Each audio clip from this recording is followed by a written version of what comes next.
Screen just check, okay?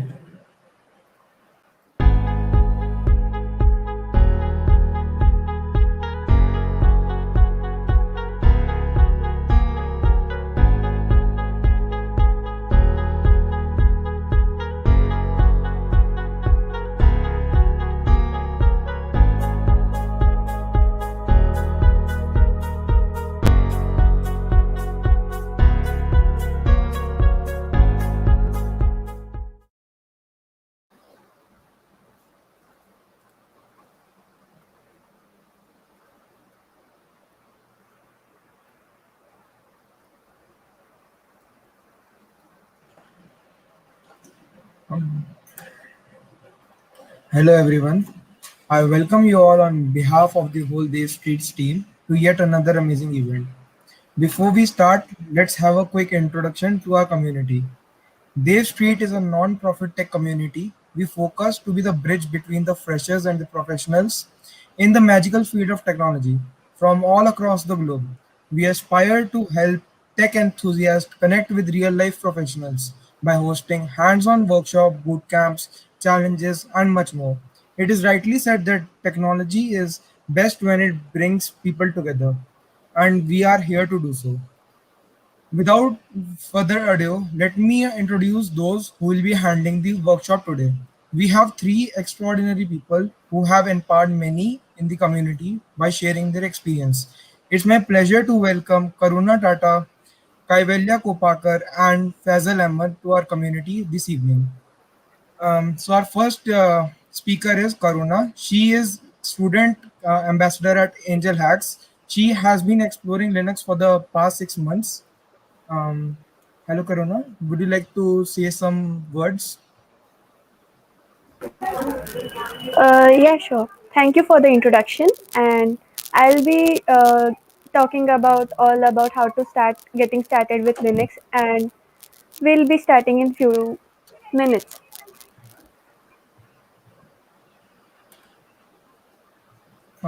Okay, so that was a great. Second speaker is Kaiwalya Koparkar. He's a community coach at Savo Labs. He has been using Linux as his primary OS for the past year. Hey, Kaiwalya, would you like to say a few words? Hey everyone, glad to be here. Thank you, Dave Street, for having me here. Looking forward for this amazing session. Thank you. Yes. And last but not the least, MLH fellow Faisal Ahmed, who is a Linux Foundation mentee. He has been a user of Linux for the past 4 years. Hello, Faisal. Would you like to say some words? Hey everyone. So I will be talking about shell scripting in this session, and I will also be sharing a few productivity hacks that I use. And hopefully, at the end of this session, I think we would inspire more and more people to use Linux as their primary OS. Okay. Now, with the introductions out the way, I'll hand over the mic to Karuna and she'll start the session.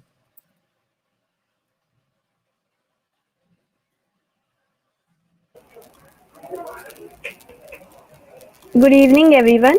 So,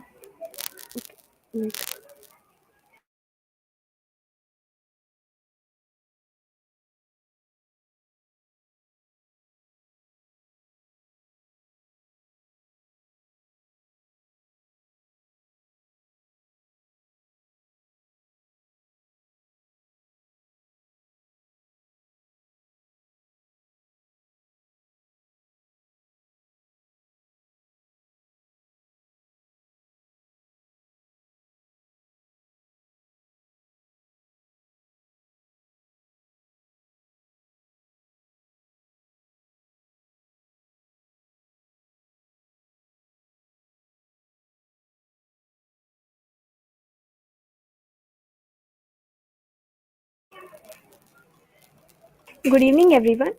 So, today we'll be talking about how to get started with Linux.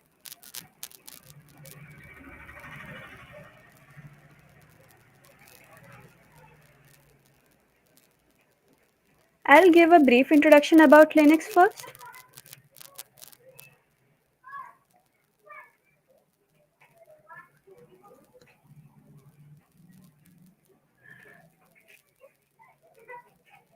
Okay, So you might have heard a lot about Linux, but did you hear about Linus? Sounds familiar, right? Yes, he is the creator of Linux kernel.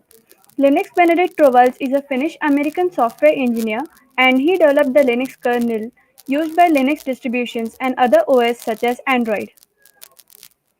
Now that you know about who is Linux, let's talk about Linux, which was Linus's creation. If you haven't heard of Linux yet, here's something you need to know.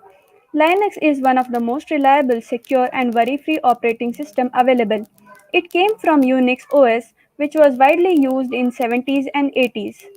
You can find Linux almost everywhere, like your phones, your thermostats, cars, refrigerators, and even in supercomputers. It is that powerful.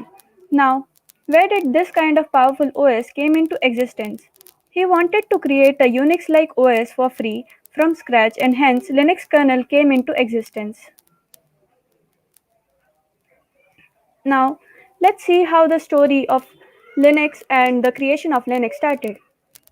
Here's something that Linus said before releasing the project.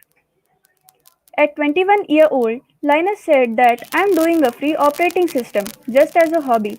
Linus, who knew how to code and had a very strong understanding of how Unix functioned, decided that he would try to write his own Unix like OS kernel. His two reasons were he did not like MS-DOS and Minix much, and he did not have money to buy Unix. He made his own Linux kernel and his own operating system, and then he released it to public. And this small project, which was a hobby, turned out to be something which challenged even Microsoft, something which developers use daily, and it brought a big revolution in the world of open source. Yes, he kicked off the Linux kernel and brought together many coders across the world to develop the software into what we use today. Isn't this amazing? Now that you know about Linux more, let's jump on to frequently asked questions. You might be having these questions and I'll be clearing all of them in a short while. So let's see what were the main questions. What are distros? Is Linux an OS or a kernel? What is the difference between Linux and GNU Linux? Well, the answer to the first question, what are distributions, is distributions may combines kernels and tools. Well, let's see this with an example. Uh, like you might have seen the car, and you know the engine is the main part of the car. Imagine the Linux kernel as the main part of the car, and you can just sit on the engine and drive the car, right? You need the tools. So the tools is provided by the GNU, and Linux is the main part of this as similar to the car's engine. So we combinedly call it as Linux OS and Linux kernel. Hope this is clear for you.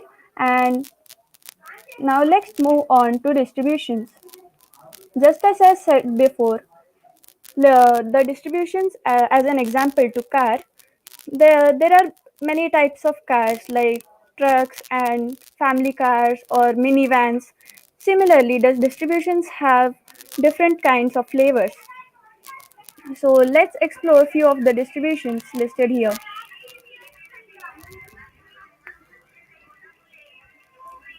So There are there is Debian, which is renowned for being a mother to popular Linux distributions such as Deepin, Ubuntu, and Mint, used for personal use. And even I'd recommend Ubuntu for uh, a beginner who's just starting in Linux. The next is Kali Linux. It is a Debian-based Linux distro designed for digital forensic and security reasons.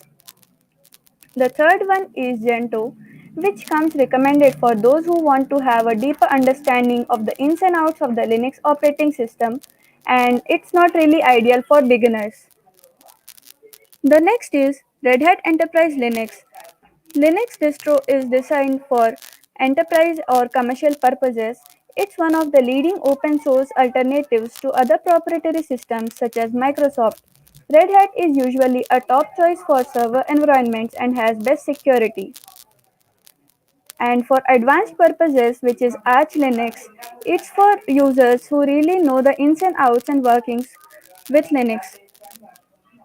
Now that you know what are distributions, what is Linux, who created Linux, let's get on to how to get started with Linux. You might be having a question like, do I have to install my operating system, or how do I even get started? Most of you might be on your desktop and on Windows because it mostly comes installed and when you buy your PC or your laptop, but Linux does not come installed with your uh, desktop. So now what? Don't worry, you can still use it by installing Linux, and here are your few ways. First is Cygwin. Cygwin will give you a Linux-like terminal command line environment with many of the command line programs you may be already used to. This solution is ideal for users missing crucial Linux utilities on Windows, and it's not a way to run a full Linux desktop. The second one is virtual machines, which would allow you to run any operating system in a window on your desktop. You can install the free VirtualBox or VM player or download an ISO file for a Linux distribution such as Ubuntu and install that Linux distribution inside the virtual machine like you would install it on a standard computer. Last but not the least, dual boot. If you have more space on the computer and you want to run both the OSs at one time, like you could switch on to Windows and also switch on to Linux, then dual boot is for you. And if you want to completely switch to Linux only, then you can install it on the Windows computer uh, by following the instructions given by the installation of Linux operating system, but be careful that it will erase all the previous operating system which might be Windows or any other operating system, and it will only install Linux on your computer.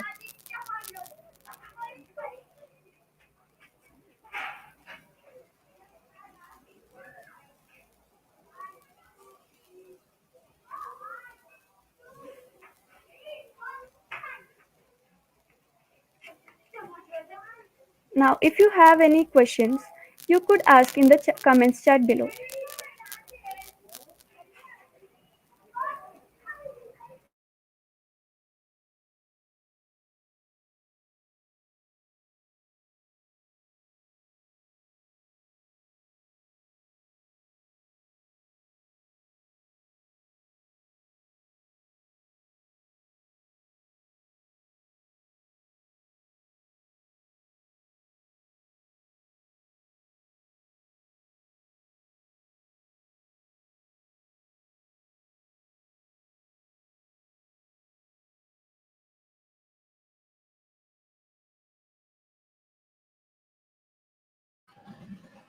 Okay, thanks Karuna for such a great insight. Now I'll welcome my second speaker, Kaiwalya Koparkar. He'll handling the session for the next. Hey everyone. So the my topic is Linux commands. So let's get into it. So before directly jumping on the commands, we should understand the different ways to interact with our computer. So in this, we are going to see what is GUI and what is CLI, why to use CLI and basics Linux commands. Okay, so what is GUI and CLI? So first is GUI. So GUI stands for graphical user interface. So your computer only understands the language of zeros and ones, and as a human you don't really know how to communicate in zeros and ones. So how do you interact with your computer? There needs to be a mediator which translates your language, which is understandable to computer, and computer's language which is understandable by you. So the graphical user interface acts as a mediator this time. So what is it? So you might be using computer from childhood, and anything you click, hover on, etc., uh, they are called as graphical user interface components or GUI components. So let me give you an example.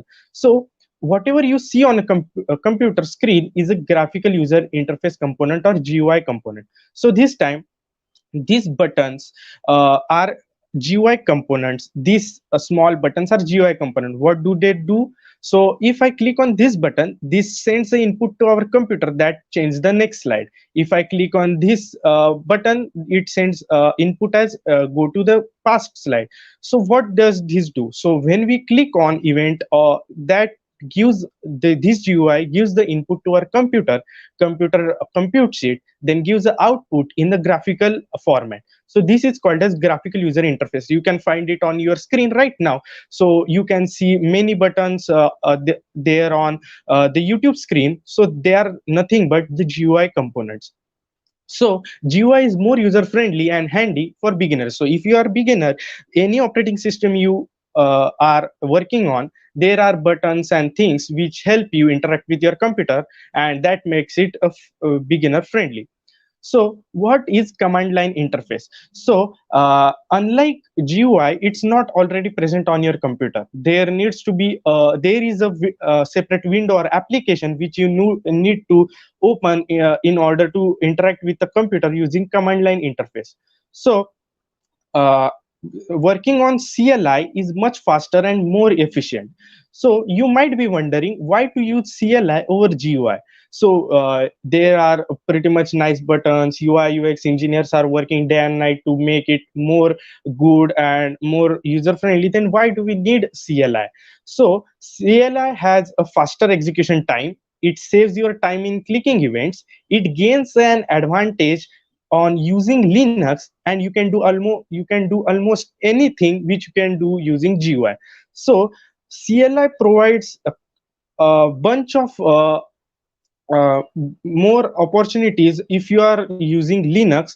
And if you are using Linux, it is always preferred that you use terminal or CLI in this case. So common example of CLI are, if you are using Windows, you might be familiar with command prompt or CMD or PowerShell. And if you are on Linux and Mac, then might be familiar with terminal. So they are nothing but command line interface.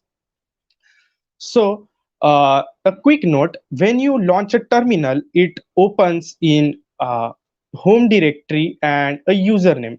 So this is your root directory, which is like a center point of your operating system in Linux. Then there are branches like bin, etc, home, apt, and etc. So your terminal opens under home and your username. So if you are using computer, you might be familiar with different profiles. So if you are sharing your computer, there are many profiles, like one of you, one of your brother, or anyone else.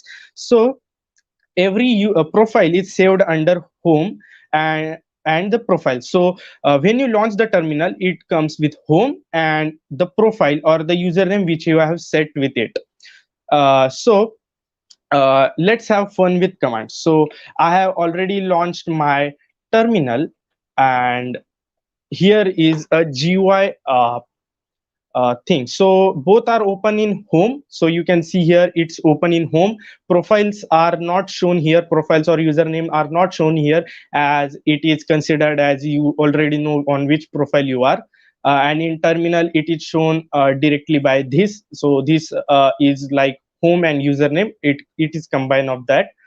So the first command which we are going to tell is, so now in GUI you can see that there is a bunch of these things, and the home is highlighted because we are on home as it launches firstly, and you can see the bunch of folders here. So I cannot see a bunch of folders here. So if I have to go in a folder, I can double click on it and go inside it. Then how can I see these folders here? So for that comes our first command, which is list. So acronym of list is ls here, and it will show you all the folders which are here in here. So see, desktop, documents, downloads, music, etc. Which whatever folders are here, you can easily see them here. So now let's clear the terminal. So it will become much messy if you just put on command. So let's put it clear. Okay. So the terminal is cleared now, and we can see it here. Now I am telling you it opens in home, but do I have any proof of that? Yes, I do have a proof of that. In GUI, it shows here, this proof is here. So it's open in home, you can see at upper corner. And what in terminal, because I cannot see anything here. So for that is pwd, so present working directory, pwd, and enter, and you can see here home and username. So currently I am on Kaiwalya profile, so home slash profile name. Cool. Now let's see, I will just clear. Oops, what just happened? So I just ran a command which was not present. So cm command clr was not found.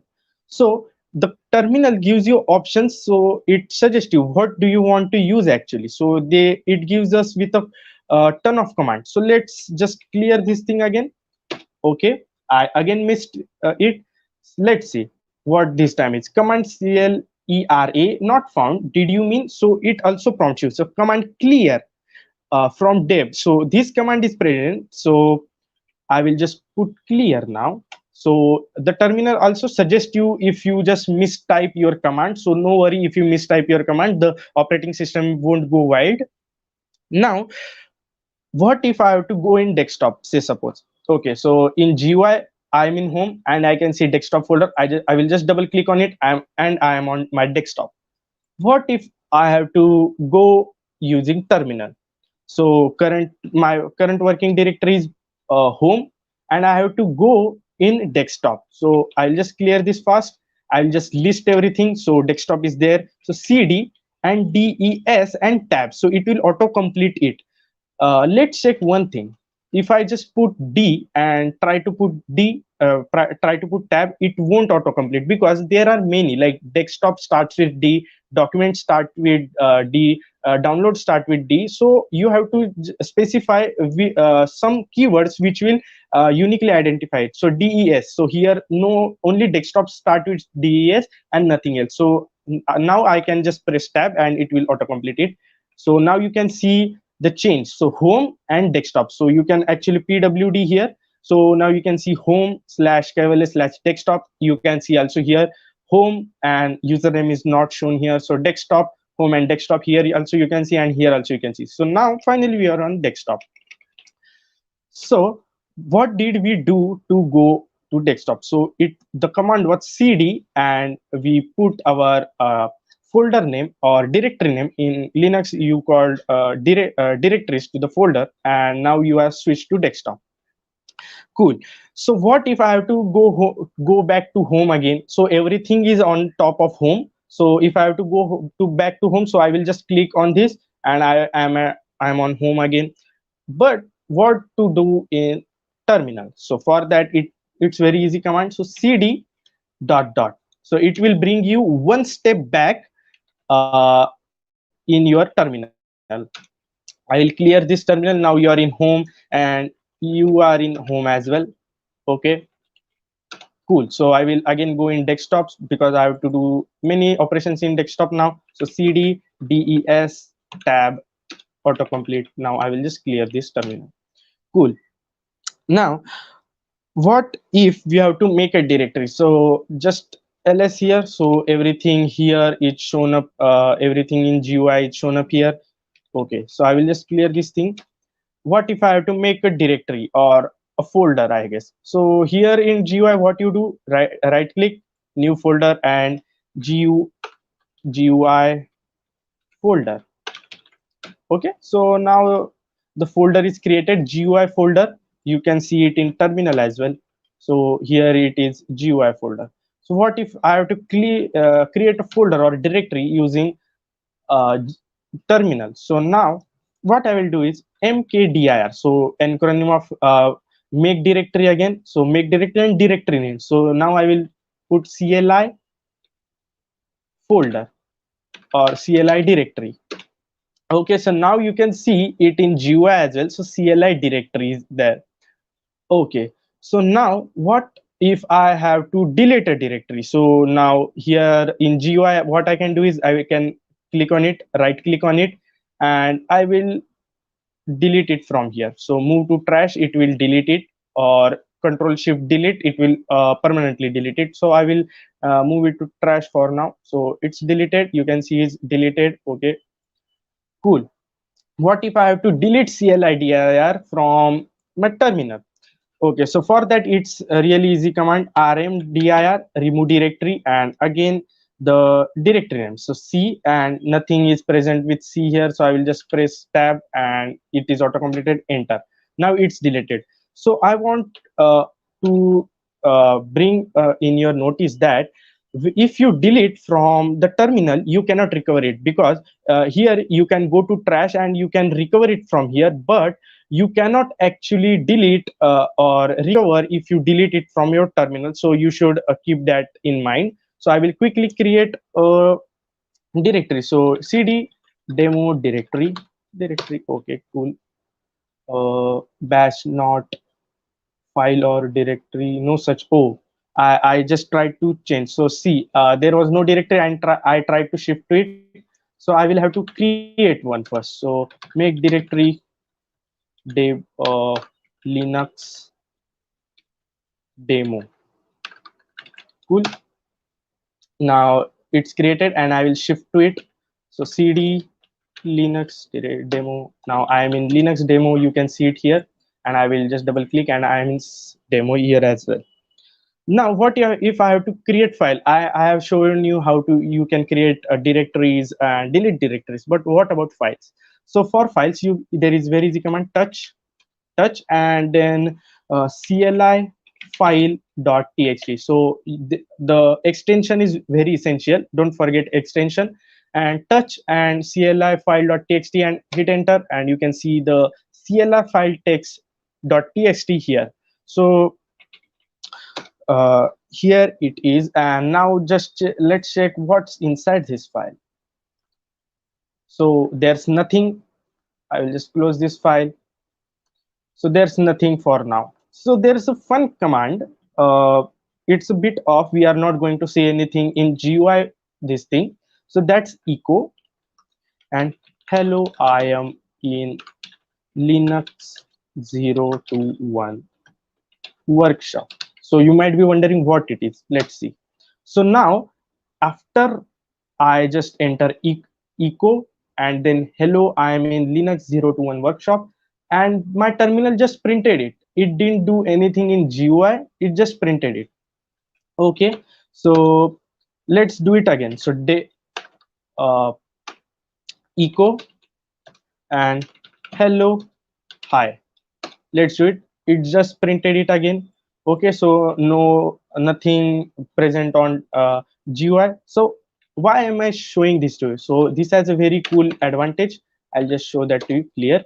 Now if I want to add a text to my file, so in GUI what I will do, I will double click, open the file, I will go here and I will just say hello, I am in my GUI.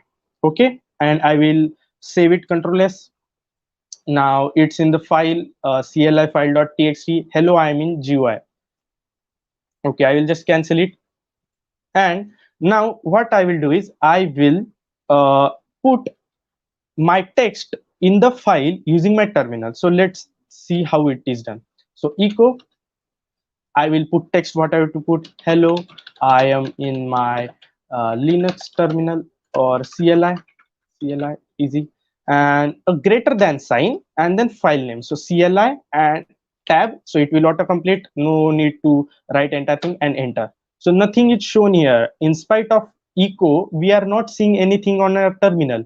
So does that mean that command did not run? No, it has run, and now we can see it in our file. So here I can see hello, I am in my CLI. But did you just notice one thing, that in this file there was first hello, I am in my GUI, and now it's entirely changed to hello, I am in my CLI. So what did happen? So when you run this command echo and greater than sign and file name, that time what happens, it overwrites everything what is in that file with whatever you have given in the echo. So how to overcome this problem? I will just quickly change this to again GUI and save it. So you can see the it's GUI now here, and I'll just cut this. So it's saved. Okay. So what if I have to I don't want to delete anything from this file, then too I have to add this hello I am in CLI. How can I do that? So here echo and hello I am in my CLI, and this time I will do double greater than sign and CLI tab. So this time nothing happened in terminal. Let's check, did it append to it? We don't want overwrite, we want append. Let's check. Hopefully it should be there. Yeah, it's there. So in first line, the anything we did using GUI, and now whatever we ran through terminal is there on the second line. So it got appended, it did not overwrite it. Okay, so this is the advantage of using double greater than on a single greater than. So you might ask that, Kaiwalya, that you told anything we can do using GUI, we can do using CLI, but every time you want to read what's inside that file, you always double click on that and see is there anything which will help us see all this text in our terminal.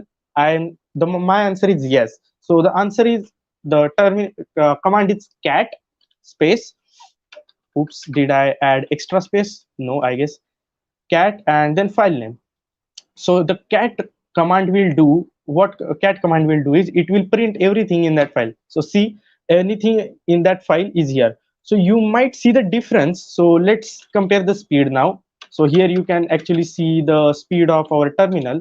So I will just double click on this, waiting for 3 seconds approximately, and then it pops up. Now let's see what is here, cat and CLI and the tab. So see how fast it is. So this gives you advantage, so you don't have to actually find everything, double click, etc. It saves you from the your clicking events.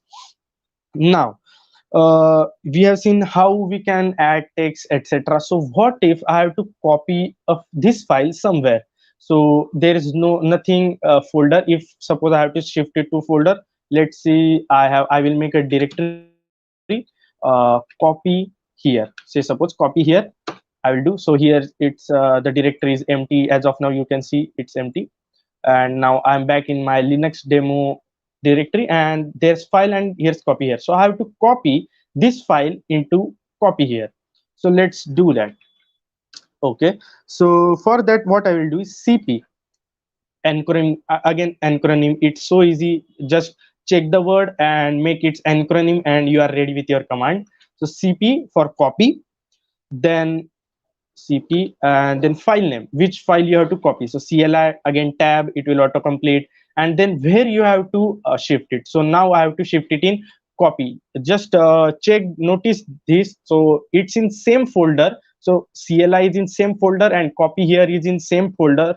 So I don't have to actually show give it a path. But if you have to do it in a different location, so see, if I hover here, you can see the location here. So you can give that location as well. For now I will just put copy here, copy here, and tab, so it will also auto complete. Enter. So nothing shown on terminal. Let's see, copy here was empty before, now is it there with file? Yeah, see, CLI file.txt is copied here. Let's see, did the contents get copied? So we have to for that move into the copy here folder. So copy here. Okay, I mean copy here, cat, and then C file tab. Okay, so contents also do get copy, so no worry in that. I will just move one step behind, cd dot dot. Okay, I'm in Linux demo, I will also go in Linux demo. Cool. What if I have to make a clone of this copy? What do I mean by clone? So I have to make a duplicate of this copy. I don't have to move it anywhere. I just want to make a copy of this file. So what I will do in that. So again CP for copy.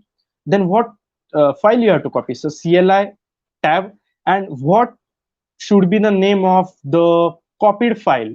So I will put copy file. Okay, so copy CLI file. How does that sound? That sounds good to me. So file dot, oh oops, file.txt. So see, CP which file I have to copy and what should be its name after copying. So after I press enter, so see here it's created a copy of the file. So copy cli file.txt.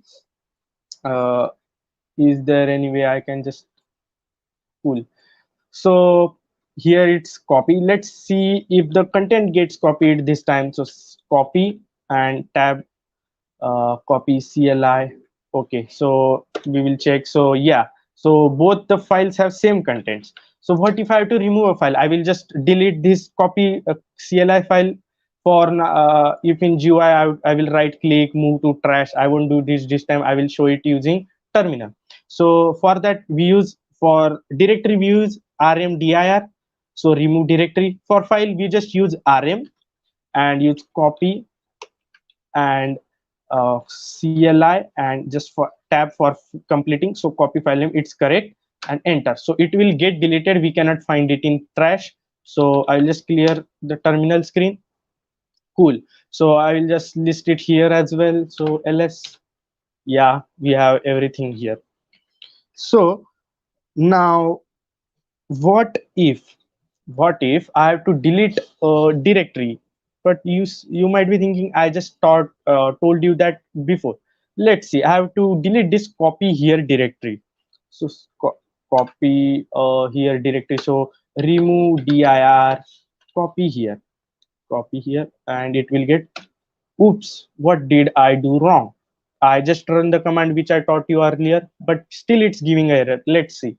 So failed to remove copy here, directory not empty, because there's something present in this directory. Before when we deleted, there was nothing in that directory, so it just deleted it. But this time it's warning us that directory is not empty. So it's warning you that hey, there's something in that directory. So it would be hard if you just delete it. So for now I want to delete it. I have made my mind, so let's delete it anyways. So for that you use rm -r and copy here. So what did I do? So here I did remove. So I didn't use remove dir. So rm dir, rm -r. So what's this -r? So that's a flag which stands for recursive. So it will go into this directory and it will recursively delete one file at a time until it's this directory gets empty. After this directory gets empty, it will delete this directory as well. So it will go into the directory, recursively delete one file at a time. After the directory is empty, it will delete the directory as well. So let's see. Cool. Now the file, it's deleted. So this time that didn't give us an error. So I'll just clear it. Then what if I have to move a file entirely? I don't want a copy, I just want to move it entirely. So for that, before I will just make a directory, make mkdir and move directory. Cool. So that sounds good to me. Okay, so that's made. Let's clear the terminal. Oops. Okay. Now for moving, again the acronym for what should be the acronym of move. So it's mv. Then file name what you have to move. Then directory where you have to move. Tab. Okay. So mv, the file you have to move and where you have to move, and enter. So now it's moved. It's not seen here. Let's check if it has come in move directory. Yes, it is. Okay, so it's there. Now let's go in move directory and I will just go from here as well. So cd m tab. Okay, so I'm in move directory now. Now what if I have to rename this file? So we have done everything now. So what if I have to rename this file? So for renaming, we use mv. So mv file name, first file name, which file's name you have to change, and then what name it should be. So it should be now move cli file.txt. So you can figure out if this file name is done here, then we have done it successfully. Let's check. Okay, so it had changed it here, mv cli file text. Okay, so it did work. Okay, so now what we have done is We have created directories, created files, deleted directories, deleted files, copied files to folders, copied, made a copy of a file, then moved a file to a folder, and then renamed a file. So there are some uh, cherry on the top commands for you. So what if you get bit overwhelmed by this terminal? So terminal comes with very handy uh, commands for you that would help you in the long run. So I would tell that to you. So first comes man. What man does is, let's see, I don't know anything about mv command. So mv actually is for move, right? But I don't know it as of now, or I want to explore mv command more. So I will do man and mv. So it will give me all the information the terminal has about mv to me. Let's see. So now it has given me entire thing. So it gives me syntax mv, no, this its name mv stands for move or rename files. So see here it's given. Then the syntaxes mv option, mv, etc. Then description, rename source to destination or move the destination, anything. And then flags, which I just taught you about. So there's -f for force and many other things. Then you come to the author, so reporting bugs if you find any bug in this command, anything, copyrights, etc. So there are many command, you can much information about this single command. So what if I can't see anything to exit from this terminal? So here's a highlighted thing, let's read it. Press h for help or q to quit. So let's press q and see. Yeah, we came outside, no worries. So terminal helps you with everything, no need to worry in that thing. Now what if you want the help for using terminal? You don't know anything, you need help to use terminal. So just press help. So when you enter help, so there are many things. So it will give you version of your terminal, what you can do. So you can see here it's given use man k or info to find the list of commands, anything. Then it will give you the common list of commands. So cd we have learned. Then many other things like exit. If you just press exit, this terminal will get exit. So help we have just seen now. So there are so many commands now, and we are going to see some of them now as well. So I will just clear the terminal. Okay, so now what if I have to see a history? So there's a browser history on your browser, local browser. So you might be familiar. If you are not remembering any website you visited, you go to your history, scroll down to the point when you find the uh, link or site, then you click on it and you are again up to that link. So what if you have to recall a command which you just executed a long while, but you are not remembering it now? So let's see. So history, so it's so easy. History, and see, it's my 2073rd command. And now the commands which I ran now. So see, you can see all the commands which I ran now. uh, and these are all the commands from my history. So I till now I have run 2073 commands. Okay. Now what if I have to see the processing or what processes it my terminal text? So for that, processes ps. Now it tells you what processes are running. So bash is running ps, and this pid is essential if you want to quit a command, quit application using your terminal. You can use kill and then use this pid to quit that application. I'm not going to show that now. You can uh, explore that every time. So I'll just clear this. And now, last but not the least, there comes a command which shows you all the memory usage, cpu usage, everything that's going on your computer at in the current time. So if you enter top and press enter, so it will get updated with time. So see, you can see the updation. After a time you can see again the updation. So this gets updated and you can see 3 running.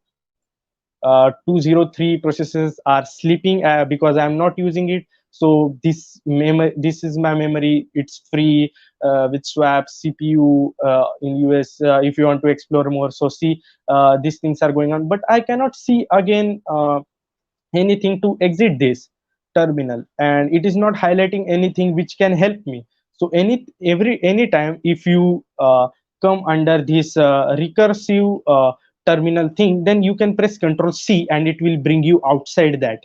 So remember Control C or highlighted options, so that will bring you outside the terminal. Okay, so now, great success. You have just learned many a command. Thank you everyone for sticking around for so much long and learning all the commands with me. I really appreciate that. Cool. Now let's see what outcomes did you come with. So now you know how to do basic navigation, then how to do file handlings, see computer processes, and then check the error handlings. So now it's time for a quick Q&A session. So uh, push your questions on the comments and I will be answering them.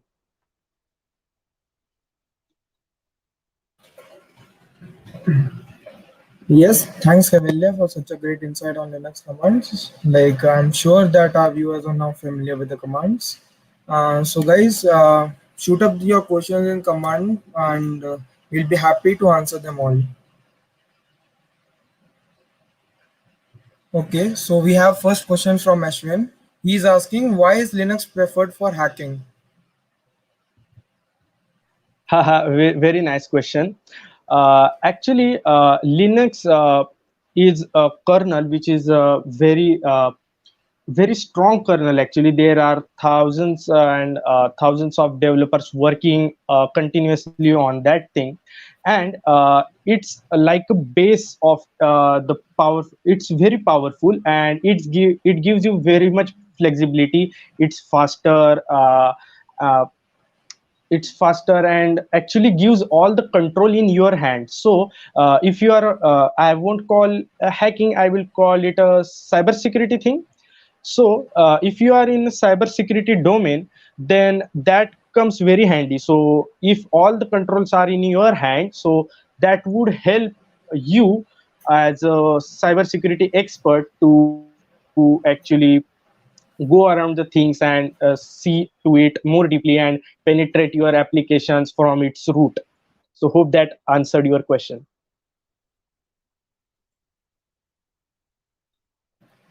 Okay, guys, do shoot up your questions.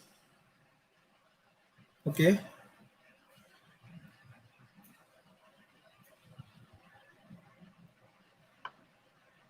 okay, let's move to our next speaker,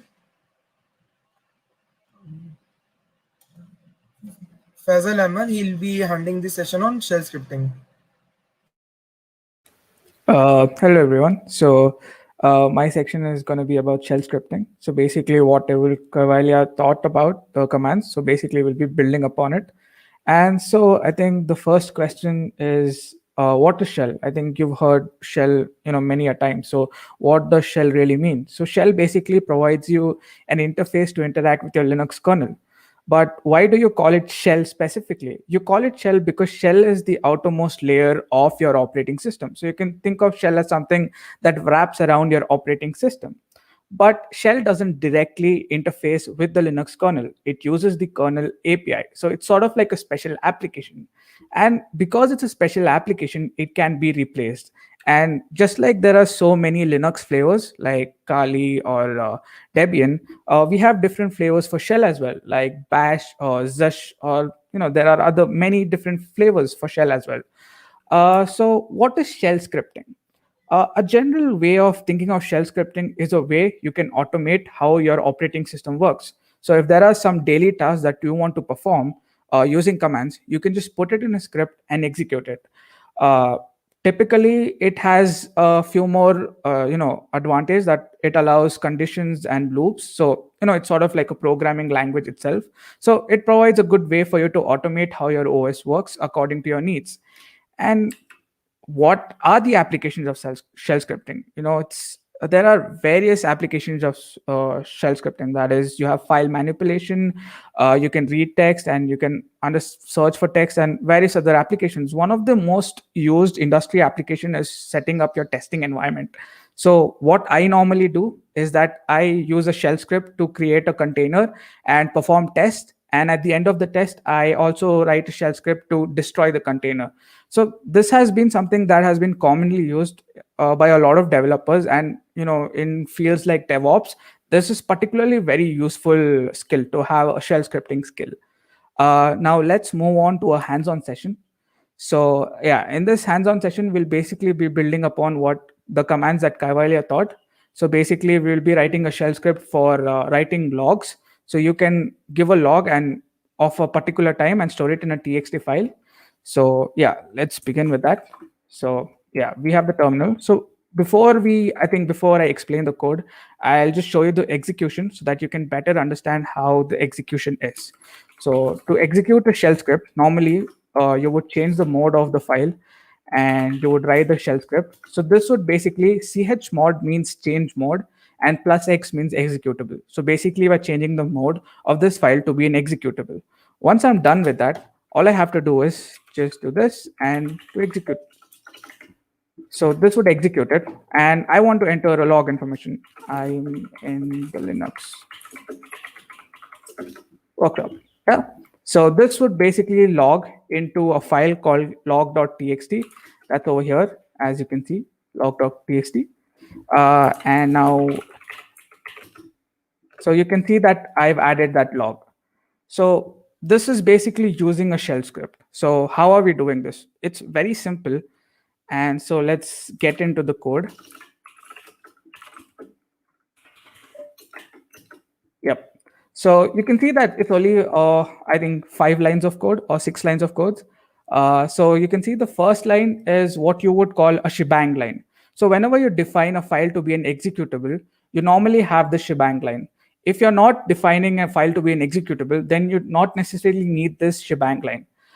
Next, we are defining a variable that is date. If you saw the log, we had date and then the log information and then the user. So we are storing this date variable inside another variable called now.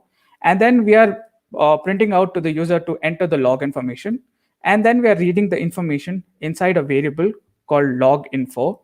And then we are basically formatting a string. That is, it would have, this would be the time, this would be the log information, and this would be the user. So the user is also an environment variable of shell, which would tell us which user is currently using the shell. And like Kaiwalya mentioned, that single of this would mean it would overwrite it, and a double would append it. So we basically want to append the logs and not overwrite it. So that's why we have two greater than signs over here. So this basically is the shell script. So like I said, so this would be the date variable. You can see the date variable. And if I want to see which user is using, okay, so this clearly doesn't work. So yeah, if I was to run this, so if you have a look at this, so you can see that I have the time and I wrote the log information, and this is basically the user. Now, a different way to do this is, what if a different user was using this shell and uses this log program? So suppose I enter this shell as a root. So the way that you can go to a root shell is just by doing sudo su super user. So and then, so yeah, so this is basically the root. Now if I run the same program, and I would again say that I am in the Linux workshop, and then do a cat log, you can see that the user is changed, because right now the person using the shell is not the user and it's the root. So yeah, this is pretty much a very basic application of shell scripting. And now I think we'll move on to the next part of the session, that is a to-do app. A lot of us, have used a lot of productivity tools to enhance our productivity. But, at the end of the day, we always like something that is just simple, write down something and strike it off. And that was basically how I came on to understanding the GNOME.js. So basically in this, we are just using HTML, CSS, and JSS, and we would render it using the GNOME.js. So the GNOME.js basically uses Firefox engine called SpiderMonkey and renders this HTML while also giving us, abilities to modify how it should be rendered. So let's jump into it.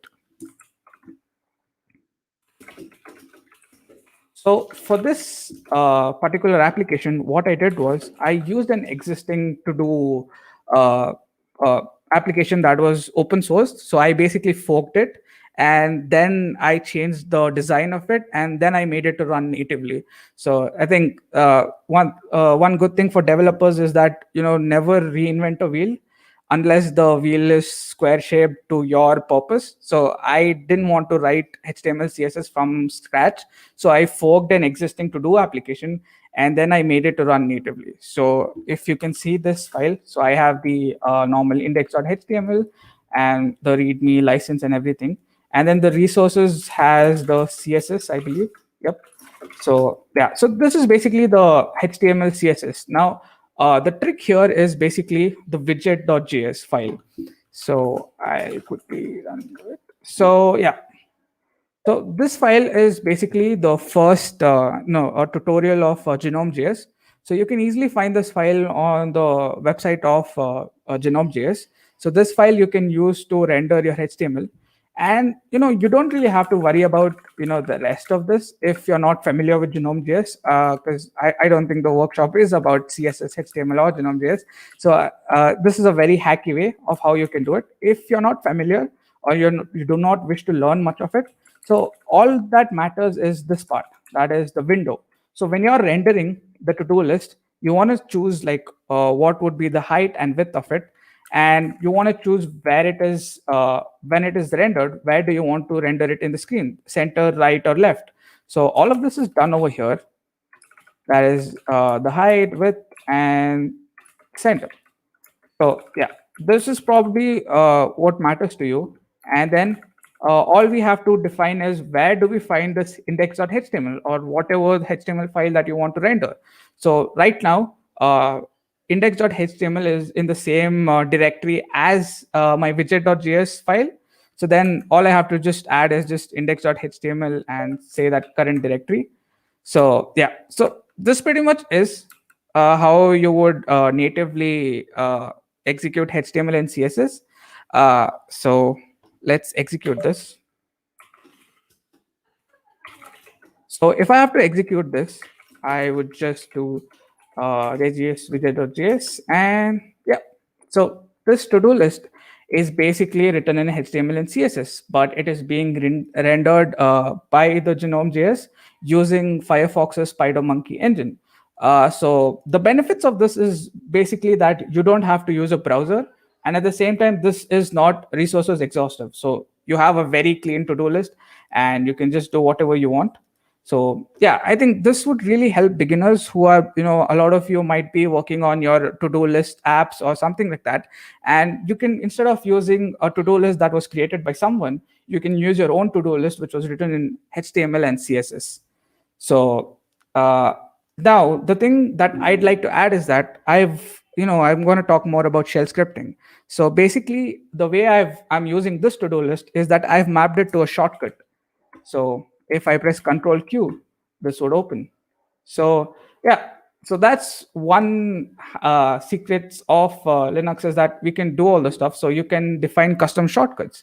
So one such shortcuts that I've done is over here. So yeah, so basically for rendering it or mapping it to a shortcut, I'm just using a single shell script that's called to do script.sh. So let's have a look at this script. So I will go to master. Yeah, so it's basically just three commands. I'm opening the folder, and that is the cd git for cd to do, and then I'm just executing it. So it's just a single shell script, but the way I use it, it gives, it makes my day much more productive. So yeah, this was basically all about the to-do list. And in the next session, I will be talking more about a few productivity hacks. So the first hack that I think this is something that a lot of you can use. So because of the pandemic, or probably like if a lot of you watch online coding tutorials, then often you'll find it really difficult to catch up or write notes, unless you have like a multiple monitor system, or you're someone who's okay with writing down with a pen in a paper.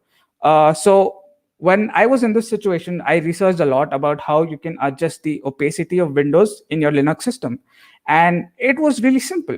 It is just a single shell command. So let me show you how that works. So if I do Control T and I do Control click on this, you can see that the opacity has decreased and I can see my wallpaper. And if I don't want the opacity, I can just again do Control O, and you can see that you can't see the background now. So this is really helpful when you are watching, if you're probably in class and you want to take down notes. And this way you can watch the video in the back and type whatever notes you want. So how am I doing this? So it is basically a single shell script that I've mapped to another shortcut over here. So this is basically the shell script that I have over here. So I'll just execute it in the terminal and show you once. So this is quite a long, quite a long line. So that's why I've put it into a shortcut so that I don't have to type this entire thing again. So basically, if I do enter this, I can basically click on any window, and this would reduce the transparency, or the opacity of it. So, and at the same time, if I wanted to make it completely opaque, then I would just give it 100 out of 100.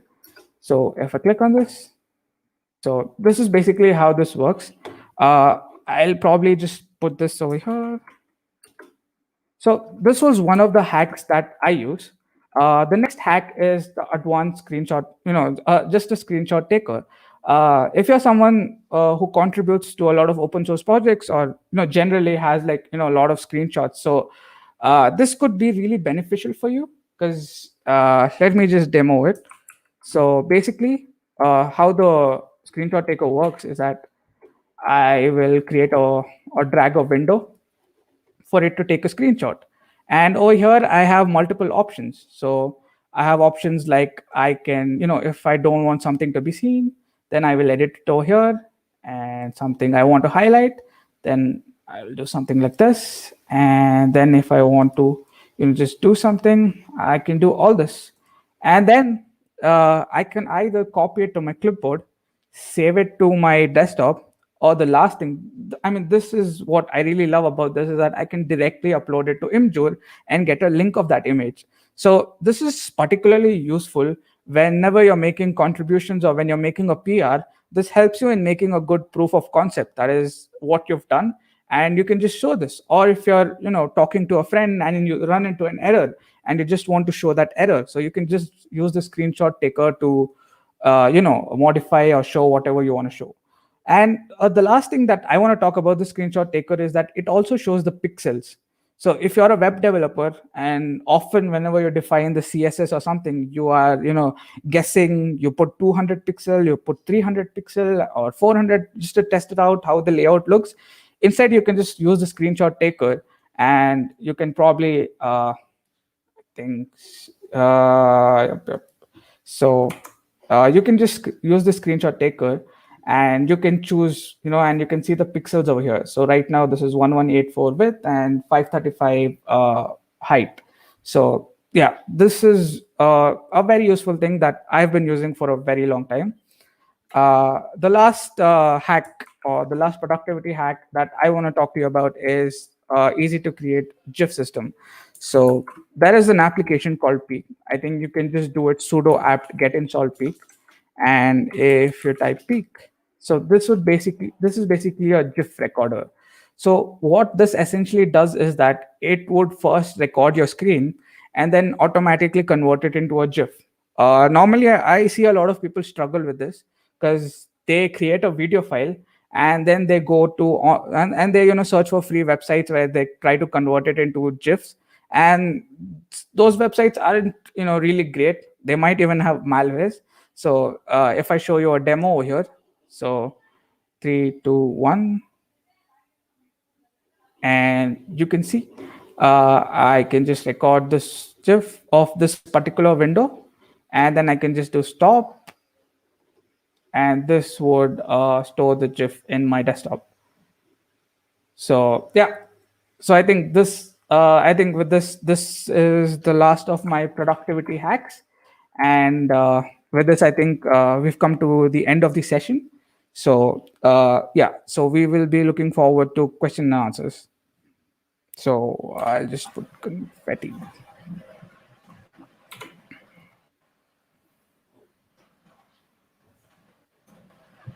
Yeah, thanks Faisal for such a great insight on shell scripting and your amazing hacks. I'm sure that our viewers are now familiar with basics of shell scripting and they'll surely use your productivity hacks. So now guys, we have a short Q&A session. So kindly post your questions in the chat box and we'll be happy to answer them all. Okay, so we have a first question from Akshu. She's asking, how do I contribute to Linux?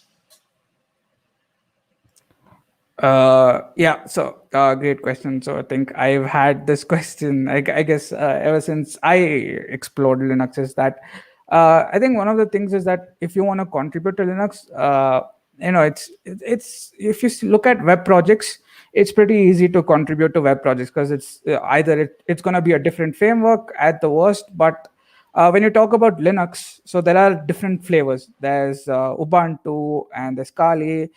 First thing is like choosing which flavor you want to contribute to, and then you probably need to understand uh, like how that works and then contribute it. So this is if you want to contribute to flavors. Now, if you want to contribute directly to the Linux kernel, then I think you'd have to learn. I think it's pretty much written in C, so you need to learn C, and then you need to be very good with fundamentals of operating system. So I think if these two things you're good with, then I think you can easily contribute to the Linux kernel. So yeah, I hope this answers your question. Okay, we have second question from Ishan. He's asking, I also have one question, why other operating systems support Linux commands too? Oh yeah, so great question. So like Linux was based on Unix, so Mac OS is also based on Unix. So that's why some of the commands that are on Linux are basically Unix commands. So these commands will work on Mac OS as well as Linux. And when you talk about Windows, I think I'm not much familiar with Windows or how it works, but I believe there is a subsystem for Linux in Windows, and that's how it works. So you can think of something like this: all these commands will basically come from Unix, and it's basically been segregated out. So that's why for whoever is using these operating systems, they can find some familiarity. You might not have the same commands, but there will be similar commands. Like if you I think in Linux it is ls, so if you use ls you can see a list of all directories, but in Windows I think you have to use dir to see the list of directories. So yeah, I think, yeah, I hope that answers your question. Okay, we have one more question from Ashwin. He's asking, are shells and terminal the same? Yeah, I think shell and terminal. I think I don't really want to. I myself I'm not sure about this question. Like, essentially, it should be the same because shell and terminal, are pretty much the same. It's just different nomenclature or something. But yeah, I think you can consider them to be the same. Yep. Okay, Ishan is asking, what is difference between bash and zsh? Yep, great question. So I think you saw that is Kaiwalya show his terminal. So you can see that right now I'm using a different shell than what Kaiwalya is using. So this is basically the Zesh shell. So it's just it's more about how you can configure it. So basically I've configured it to have all this stuff like what's the hard disk space and the CPU performance and how much free RAM is available and stuff like that. So all of this is pretty much not possible with the bash shell. So the root still uses bash shell.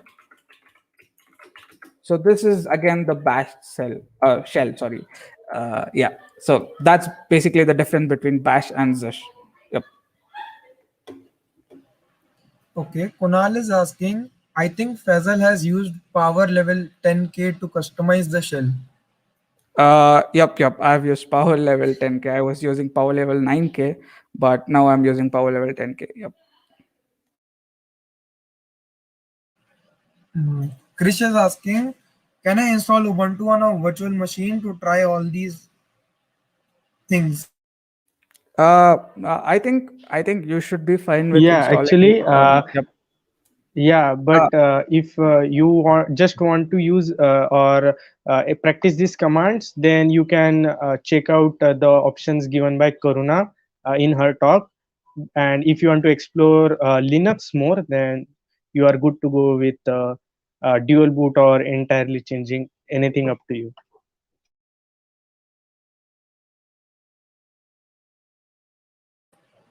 Okay, Shubham is asking, can you share your experience of LFX mentorship? I don't really know. I think it's just been 2 weeks, I guess, in the mentorship. I can just say that it's pretty difficult than normal mentorship because I think a lot of us ignore the fundamentals of computer science, which I did too. But I've spent almost both the 2 weeks going back to operating system and network. So basically, as of now, I've only read code and not written any code, so that's why you can see me talking here because not much load is there on me right now. So yeah, that's basically how my experience has been so far. Okay, Akshu is asking, what are the drawbacks of virtual machine? I think Kaiwalya can better answer it because he recently Yeah, switched to actually, Linux. Yeah. yeah, so actually, the drawback of using virtual machine is, so if you have a low-end computer, so using virtual machine can slow down your computer. Dual boot can also slow down your computer because that takes too much of space and to configure things, etc. So unless you have a very good spec computer, the virtual machine can cause problems. So that's a drawback. It slows down your computer if specs are not too high. Okay, we have one last question from Akshu. What are the drawbacks of dual boot? Uh, I think there weren't many drawbacks, I guess, that I was aware of. So recently, I think one of my friends installed Ubuntu as a dual boot. So I think when you do a dual boot Ubuntu, then Windows has this quick boot. So basically, when you dual boot with a Linux system, then you have to say bye bye to the Windows quick boot. So Windows takes a very long time to boot when you have a dual boot thing. Yeah. Okay, with this, I think we can wrap up this session. Thank you, Faisal. Thank you, Kaivalya, and thank you, Karuna, for giving your time and having this great session. I hope now our viewers get some knowledge about Linux, what is shell scripting, and stuff like that. And also, I have shared a feedback form in the comments. You all can fill that feedback form. It will help us to grow more, and also the speakers can get to know how their presentation was. And yeah,